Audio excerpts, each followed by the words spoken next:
जंगल में एक झूठ बोलने वाला कौवा रहता था, जिसका नाम था गब्बू कौवा। वह हमेशा झूठ बोलता, दूसरे पक्षियों को परेशान करता, दूसरे पक्षियों के इमोशन का गलत फायदा उठाता, और यह सब करके उस कौवे को बहुत मजा आता।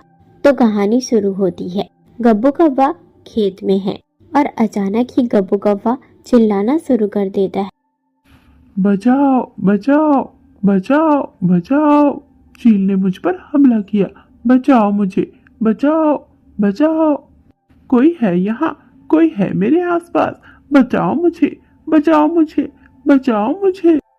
गब्बू कौवे की इस तरह की आवाज को सुनने के बाद आसपास जितने भी पक्षी थे, प्यारी चिड़िया और मीनू चिड़िया दोनों ही उड़ान लगाते हुए उसी खेत पर आ जाती है। इधर उधर देखने के बाद उन्हें कुछ भी दिखाई नहीं देता। वो गब्बू कौवे से पूछती है, गब्बू, अभी तो तुमने कहा कि तुम पर चील ने हमला किया, कहाँ है चील? और तुम तो घायल भी नहीं हो, तुम तो बिल्कुल सही सलामत हो। सच सच बताओ, ये कोई तुम्हारा नाटक तो नहीं था? अरे नहीं नहीं प्यारी चिड़िया, ये कोई नाटक थोड़ी न था, वो तो मैं मजाक कर रहा था तुम्हारे साथ। मैं तो बस देखना चाह रहा था कि मैं इस तरह से मुसीबत में फंस भी गया तो कोई मेरी मदद करेगा या नहीं करेगा।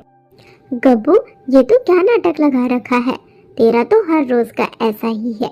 किसी दिन सचमुच मुसीबत में फंस जाएगा और उस दिन सिर्फ चिल्लाता रह जाएगा, कोई भी पक्षी तेरी मदद करने नहीं आएगा। समझ जा, संभल जा थोड़ा। प्यारी, चल यहाँ से। ये गब्बू का तो हर रोज का यही नाटक है, ना जाने दूसरे पक्षियों को परेशान करके इसे कौन सी खुशी मिलती है। इस तरह से कहने के बाद प्यारी चिड़िया और मीनू चिड़िया दोनों ही वहाँ से चली जाती हैं। गब्बू कौवा खुश हो जाता है और हंसने लग जाता है। गब्बू कौवा भी कुछ समय बाद वहाँ से उड़ान लगाता हुआ अपने घर की ओर निकल जाता है। इधर प्यारी चिड़िया अपनी दोस्त मीनू के साथ बैठी हुई थी। मीनू, मुझे बात समझ में नहीं आई, तूने गब्बू कौवे को अचानक से इस तरह से डांटा क्यों? मैंने तो उसे कभी ऐसी उल्टी पुल्टी हरकत करते देखा ही नहीं था। क्या वो झूठ बोल रहा था या सचमुच में किसी चील ने उस पर अटैक किया था? अरे प्यारी, अभी भी तो वही सब सोच रही है। वो तो गब्बू कौवे का बहुत नाटक है। क्या बताऊं, बचपन से ही इस तरह से जंगल के सभी पक्षियों को परेशान करता आ रहा है। जब भी आसपास पक्षियों को देख लेता है तो कोई ना कोई नाटक शुरू कर देता है, जिससे उसके नाटक में फंस के पक्षी उसकी मदद करने चले जाते हैं। पर यह सब सिर्फ उसका नाटक होता है, ना जाने ऐसा करके उसे कौन सी खुशी मिलती है, वही जाने। इस तरह से मीनू चिड़िया और प्यारी चिड़िया आपस में बातें कर रही थी। रात के वक्त गब्बू कौवा अपने कमरे में सो रहा था कि तभी अचानक गब्बू कौवे के घर में आग लग जाती है। अपने चारों तरफ आग को देखते हुए गब्बू कौवा चिल्लाना शुरू कर देता है। उसकी आवाज आसपास के पक्षियों को सुनाई दे रही थी, पर कोई भी पक्षी उसकी मदद करने के लिए नहीं जा रहा था, क्योंकि सभी को ऐसा लग रहा था कि फिर से गब्बू कौवे का कोई न कोई नाटक है। ये देखो चांदनी, इसके नाटक तो फिर से शुरू हो गए, ना जाने ये कब सुधरेगा, कभी सुधरेगा भी या नहीं। चांद जी, ये नहीं सुधरने वाला। बचपन से इसकी ये नाटक करने वाली आदत आज तक वैसे की वैसी ही है। आज मुझे मीनू चिड़िया बता रही थी कि आज खेत में भी चिल्ला चिल्ला कर ड्रामे कर रहा था कि उस पर चील ने अटैक किया है। जब प्यारी और मीनू वहां पर गए तो कोई चील नहीं था, सिर्फ उसका नाटक था। ना जाने इसे क्या मिलता है दूसरे पक्षियों को परेशान करके। किसी न दिन देखना, बहुत बड़ी मुसीबत में फंसेगा ये। चांदनी, वो सब तो ठीक है, पर एक बार जाकर देख लेता हूँ, कहीं सचमुच में किसी मुसीबत में तो नहीं फंस गया ये। अरे नहीं नहीं चांद जी, आपको जाने की कोई जरूरत नहीं है, कोई मुसीबत नहीं है उस पर। ये तो उसका हर रोज का नाटक है।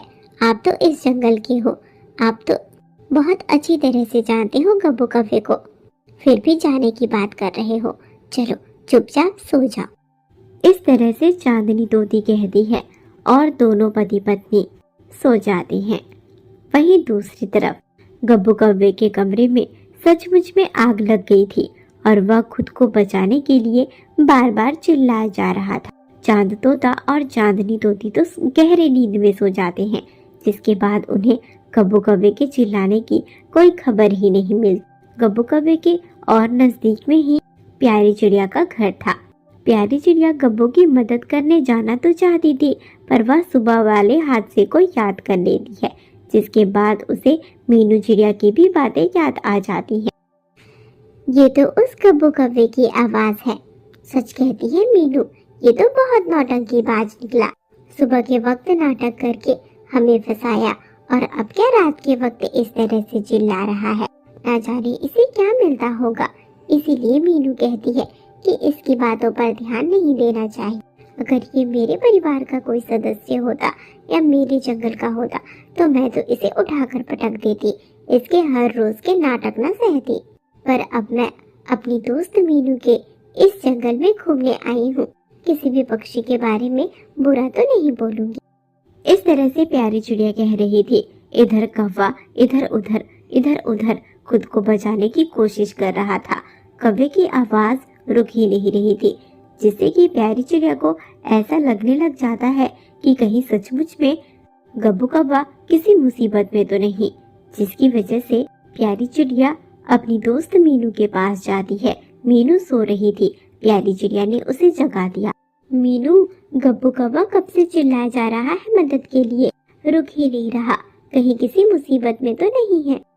अरे प्यारी, तू भी ना, उस गब्बू कौवे के बारे में तुझे मैंने बताया तो था, और सुबह उसकी हरकत तुमने देखी नहीं थी क्या? तुम मुझे सोते हुए डिस्टर्ब करने चली आई। ये तो उसका हर रोज का नाटक है। कुछ देर तक चिल्लाएगा, उसके बाद शांत हो जाएगा। चिंता मत करो, सो जाओ और मुझे भी सोने दो। इस तरह से कहने के बाद मीनू चिड़िया दोबारा से सो जाती है, पर प्यारी चिड़िया को गब्बू कौवे की आवाज लगातार काफी समय से आ रही थी, जिससे कि प्यारी चिड़िया सोचती है कि वह एक बार जाकर गब्बू कौवे को देख ही लेती है। यही सोचकर प्यारी चिड़िया उड़ान लगाते हुए गब्बू कौवे के घर की ओर जाती है, तो वो देखती है कि प्यारी चिड़िया ने देख लिया कि गब्बू कौवे का घर पूरी तरह से जल रहा था, और इस बार गब्बू कौवा कोई मजाक नहीं कर रहा था। प्यारी चिड़िया घर के अंदर जाती है और जैसे तैसे गब्बू कौवे को बचाकर घर के बाहर लाती है। बहुत मुश्किल से गब्बू कौवे की जान बची थी। गब्बू कौवे को अगर प्यारी चिड़िया ने बचाया ना होता तो आज तो वह इस आग में जलकर मर ही जाता। चिड़िया चिड़िया, तुम्हारा बहुत बहुत धन्यवाद, जो तुमने ऐन मौके पे आकर मेरी जान बचा ली। मेरे आसपास के सभी जंगल के पक्षी मेरी जान बचाने के लिए आ ही नहीं रहे थे। न जाने इतने क्रूर कब से हो गए। पहले तो उन्होंने ऐसा कुछ भी नहीं किया। आएंगे भी कैसे? तुमने इतने झूठ बोले हैं कि मैं भी यहाँ आने से पहले 1000 बार सोची हूँ कि कहीं ये तुम्हारा कोई मजाक या कोई तुम्हारा नाटक ना हो। तुमने इतने झूठ बोल बोल के जंगल के सभी पक्षियों को इतना परेशान कर रखा है कि जब तुम सचमुच में मुसीबत में फंसे तो कोई भी पक्षी तुम्हारी मदद करने के लिए नहीं आया। ऐसा ही होता है, इसीलिए मजाक भी एक हद तक करनी चाहिए। मैंने अपनी दोस्त मीनू से कहा कि तुम्हारी मदद करने चले। तुम बहुत देर से आवाज लगा रहे हो, तो मीनू ने भी यही कहा कि ये सब तुम्हारा नाटक है और तुम हर रोज ऐसा नाटक करते हो। प्यारी चिड़िया की बातों को सुनने के बाद तो गब्बू कौवे के होश उड़ जाते हैं। वह बिल्कुल चुप खड़ा हो जाता है। आज गब्बू कौवे को समझ आ गया था कि उसका हर रोज का मजाक आज उसकी जान ले लेता।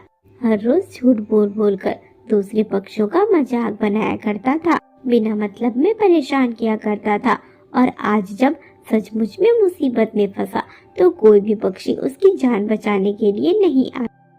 प्यारे दोस्तों, तो कैसी लगी आपको आज की कहानी कमेंट में जरूर बताना, और गब्बू कौवे जैसी हरकत आप बिल्कुल भी मत करना। तो प्यारे व्यूवर्स, एक प्यारा सा कमेंट करके अपना नाम कमेंट में जरूर बता दें। वीडियो पूरा जरूर देखें। आप सभी का धन्यवाद।